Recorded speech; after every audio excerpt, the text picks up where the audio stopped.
Hello, this is Jon Speelman with a roundup of the third round of the Sinquefield Cup in St. Louis, Missouri. It's been a very tough tournament and there's only been one decisive game so far, though as I speak I'm rounding up before the end of the round and at the moment Nakamura is torturing Karyakin, and we're going to see if he can torture him to death or not. I wouldn't be too surprised if the result were death, because it is very, very, very unpleasant, this position. It's absolutely miserable. However, it's possible, just possible, that this position somehow Karyakin will survive. I'm going to ask an engine now, and it doesn't think it's absolutely over. So the rest of the round, all of the games have been drawn, but they've been tough fights. There's actually only been one, apart from this game, which may well be won by Nakamura. There's only been a single decisive game thus far in the tournament, and that game was the game between which Anand won in the first round. I'm trying to remember who he beat. I'm going to have to say now. I'm sorry. I'm looking now at my list of games. It was against Nepomniachtchi, where Anand blundered at the last. Sorry, Nepo blundered at the last. So here we are in this after 3 rounds, and people say, is it boring that people are these guys are drawing so many games? And I don't think so. I think that the natural result of a game of chess is a draw, and you just have to accept this. You have to accept that chess is really difficult, and that often with best play games will end in a draw. Maybe Nakamura will win this, but we shall see. I'm trying to see when the last pawn moved in this game.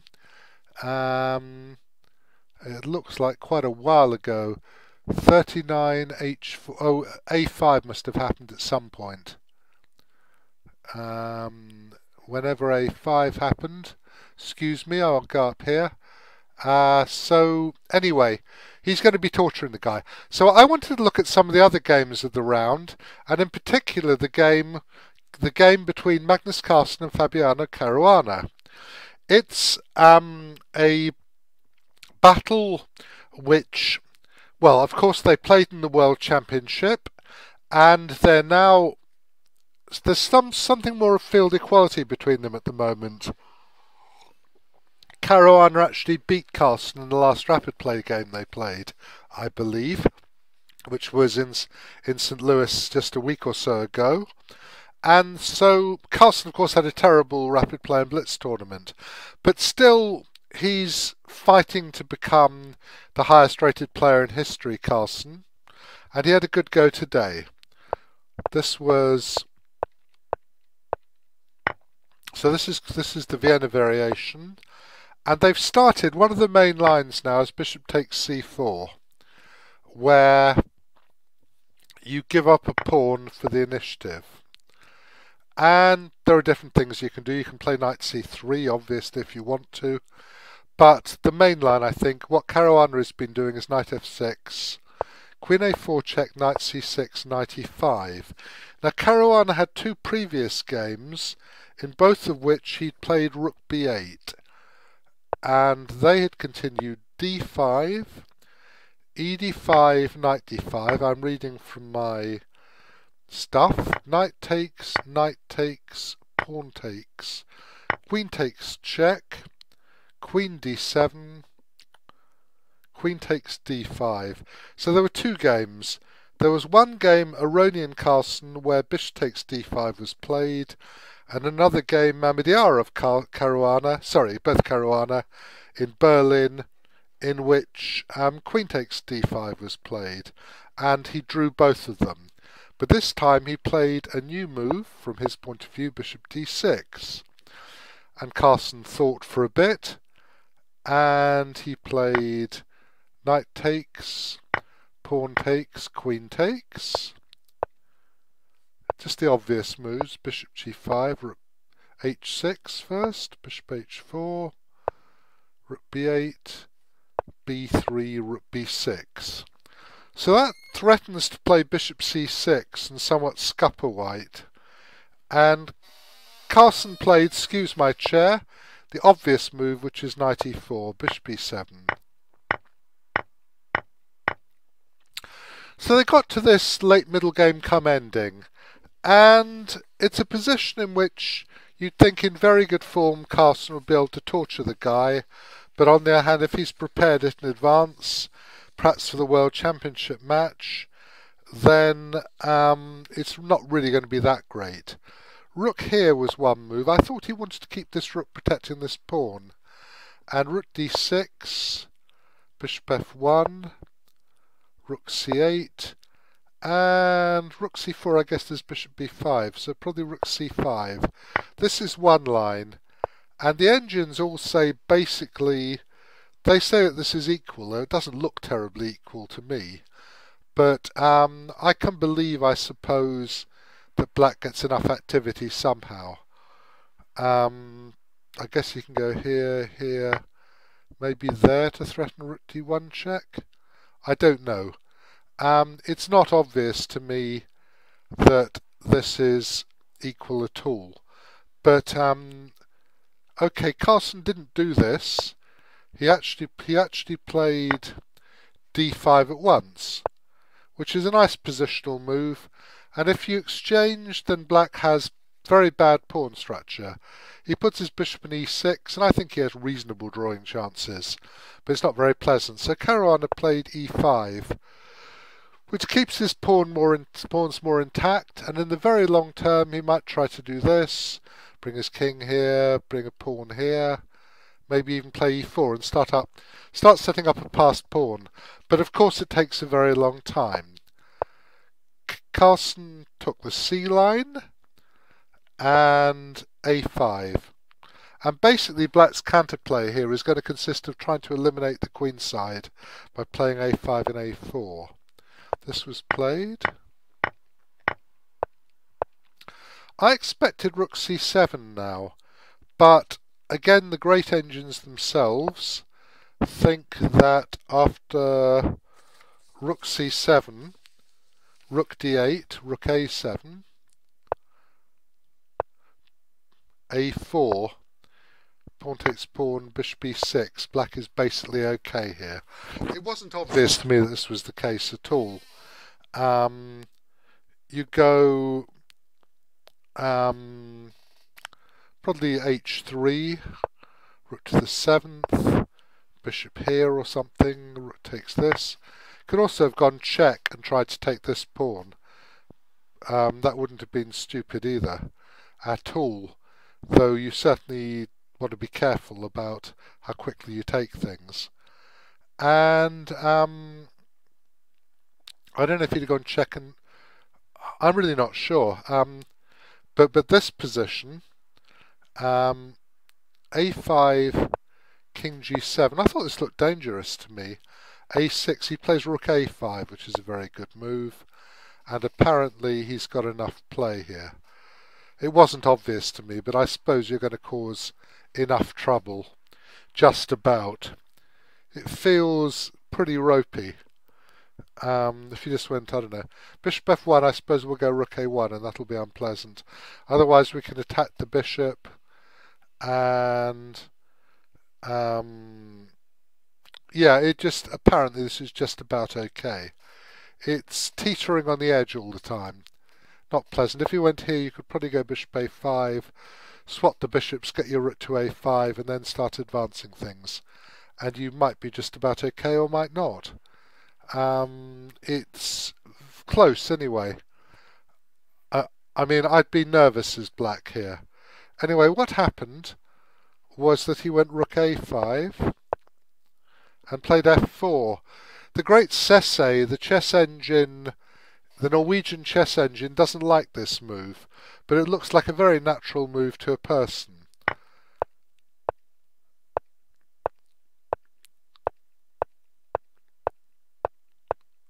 Right. Caruana actually could have played a4 now. He still wants to play a4, but he has to be careful about b4. In fact, if he goes a4, b4, bishop a2 would lose to b5. And the reason for this is because a rook a5, there's a big check, and then you just push this pawn and it's quicker. But actually, if you go b4, a3, and if b5, rook a5, this is perfectly okay, apparently. I mean, I also wonder whether you can go rook a5 in this position. I suppose you'll be okay after rook c7, but it looks dangerous. Takes, maybe you can't take an a2 because of a6. You have to be very careful here. I can see why he didn't want to do it, certainly. He went king g7 first. Carlsen had a think and went king f3, and now b4. And the huge difference now is that if b4, bishop takes pawn b5, rook a5, there's no check because the king's got off the back rank, and this is actually winning for black. And as a result, Carlsen, if you go rook b5, then if you want to, you can go bishop b3. If you take that with a pawn, you lose. So if you have to take a3, bishop b1, a2 takes. And this should be a complete draw because, well, basically black will put his rook on b2, and this pawn is weak and this pawn is weak. And I suppose you can try to play a pawn down as white somehow, but I doubt it. Not really. Black will play king g6, h5, f6. And you're not going to be able to win this as white. So that was one way to draw. What actually happened was that it went bishop to there, takes here. Now if he exchanges bishops, he's worse, so he just played king takes pawn. And this is completely drawn. Absolutely drawn position. I mean, look, if he'd wanted to, he could have gone check here. And then taken. It makes absolutely no difference whatsoever. Doesn't matter if you played a g3 or not. And Carlsen, they then made a draw. So this was a big fight. Caruana played a new idea in the opening, if we go back, or an idea that was new for him. Bishop d6. Carlsen got possibly a better ending, probably something that was optically quite nice, but not that much, and your man was able to draw. Right, I've got a few more minutes. I'm going to quickly go through. Well, first let's see what's happened to Nakamura and Karyakin. They still seem to be doing their stuff. I'm still trying to find out when the last here a5 was move 43, and they're now on move 89. So he has to play a6 within 4 moves, I believe. Or Grandmaster Karyakin will claim a draw under 50 move rule. That's my understanding. So I suppose he'll try, and I think it will be drawn. I guess it's probably just about defensible, but it's deeply, deeply unpleasant. Really unpleasant position. Maybe you can go a5 and take and play knight a5. Who knows? We shall find out in a little while. Now, the other one I wanted to look at briefly was Ding against Vachier. This was a Grunfeld, where Ding played one of the 40 million ways you can play against the Grunfeld. Now this position actually is reached with this pawn on f3 by a completely different opening line. Which is better isn't very clear, because you have the f3 square for the bishop. So this position, bishop b3. Okay, and the pawn's already in f3. You can take in c3, that's the main one of the main lines. Bishop e2, so he's able to develop the knight on f3 without allowing anything too much. I don't know, presumably h3 must be a move as well. Must be a mainline move. And maybe black can play f5 then, I don't know. Bishop g4, d5 here, bishop d4. He's had to recapture the pawn, which makes a weakness, but he's got a centre and he's going to play h4. I wondered about this completely crazy move. It's totally stupid, of course. But when I was commentating, I do wonder about funny things. Because I noticed that in this position, black has this move. And I thought that's funny. But actually, this doesn't work at all, because after check here, a3 takes, white has the wonderful move, knight d1, as the engine sneeringly told me immediately. So that's a complete piece of silliness, but I enjoyed it. Right, let's go back. Obviously that didn't happen in the month of Sundays. Played queen f6 to prepare knight c4, h4. Don't know if you should have been playing b3 to keep that knight offside. Would that have been a good idea? It must be something you can think about. Black can play c6 maybe and take in d5, and depends. It's really hard to tell in these positions. I mean, after c6, after here and here, you're threatening to take and play knight takes d5, so you definitely move the rook. And maybe you take and here, and I suppose that you're threatening to take, no, you're not threatening to take in d5. If you just move the knight, you'll be able to play b6, and white's pawns will be very disgusting. I don't know, it occurred to me now looking. This has let black's knights into the game. I thought this ought to be okay for black, but actually I'm not sure if a4 is a good move. It destabilizes this knight, but you haven't got a bishop to attack it.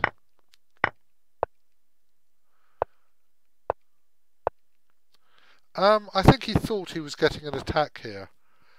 I don't know if he should be playing... You're certainly never going to... Well, queen c6 loses the queen anyway to rook c8, but you wouldn't play it even if it didn't, because it's losing too much time. Knight to there, and black played the excellent move f5, Vachier.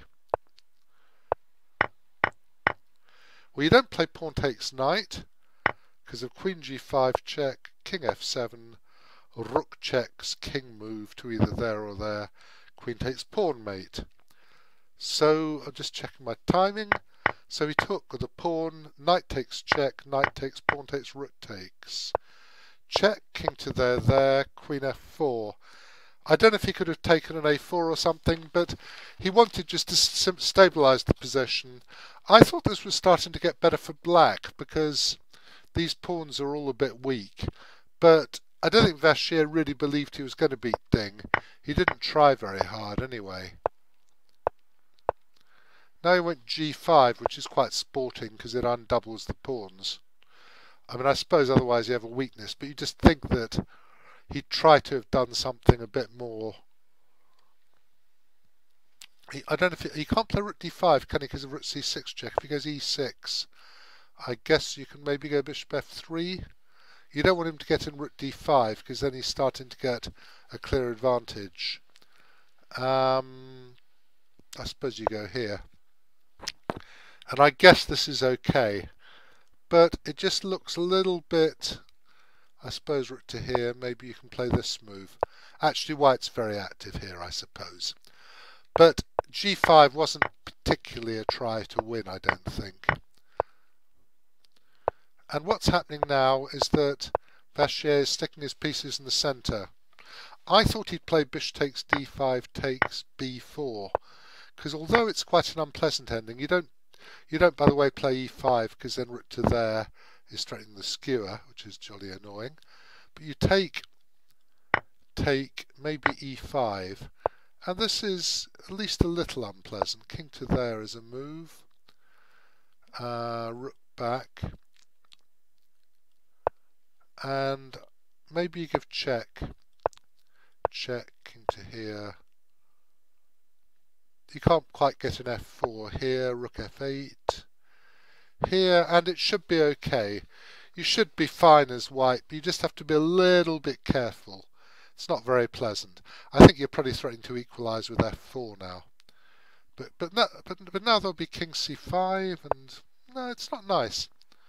It just feels like it could go wrong. So he didn't actually do that. I don't think Vachier tried very hard here, really. He played rook h4, which is a nice move. Don't know if he could have played rook b6, maybe. Check. And now it's equal. Now the white rook is good, and it's okay for white. Vachier made a draw now. d4 check here, check. And he agreed a draw. Well, there's nothing going on. If you go here, check, here, check, here, here. And the game ends up completely equal. So a big fight. We'll just go back once more, see whether Nakamura has achieved anything. He has played a6. It's a question of whether there is a Zugzwang now.